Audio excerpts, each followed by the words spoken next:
by increasing sales. The report found the main reason for the crisis was the unhindered expansion of the property bubble, financed by the banks using wholesale market funding.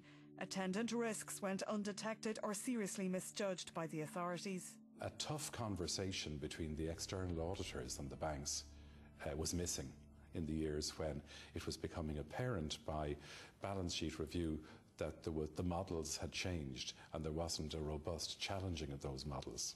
Post 2005, there were clear instabilities developing at a macro level in the Irish banking system, and the central bank did not respond. It just had a very groupthink attitude that it should be a booster toward economic activity rather than a control on very substantial risks developing in the banking sector.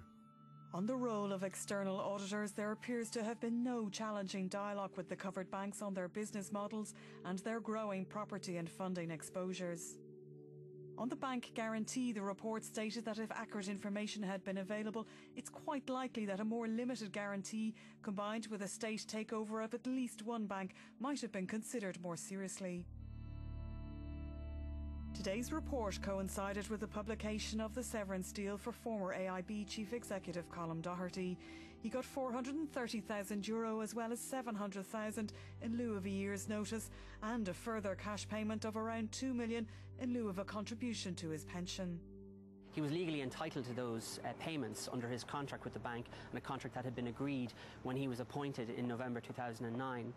Minister for Finance Michael Noonan has said today that there's nothing they can do about those contracts. They are in place, and they are in place for a large number of senior bankers. And what he's saying now is, well, from here on in, we need to see exactly what remuneration deals these senior bankers have and whether they can be changed.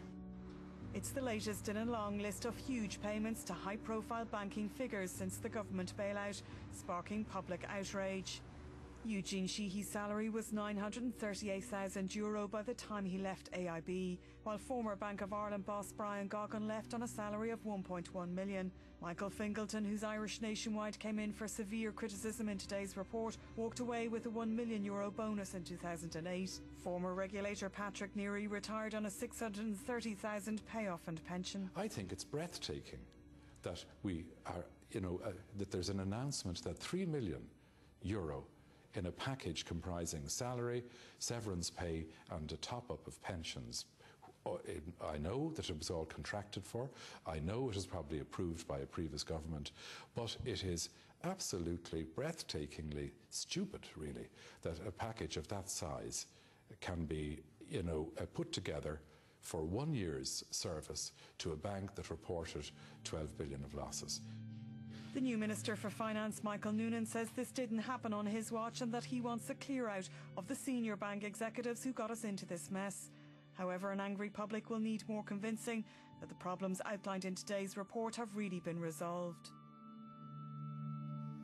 Edel McAllister reporting. Joining me now, Independent TD Shane Ross, Dr. Elaine Byrne, who's a lecturer in politics at TCD, and joining us from our Belfast studio is Eugene McArlane, a former group internal auditor with AIB, who was let go by the bank in 2002 after he blew the whistle on some dodgy deals at that bank. We did ask the former Finance Minister Brian Lenihan to appear on the programme tonight, but he was unavailable, and similarly the government was unable to provide a spokesperson.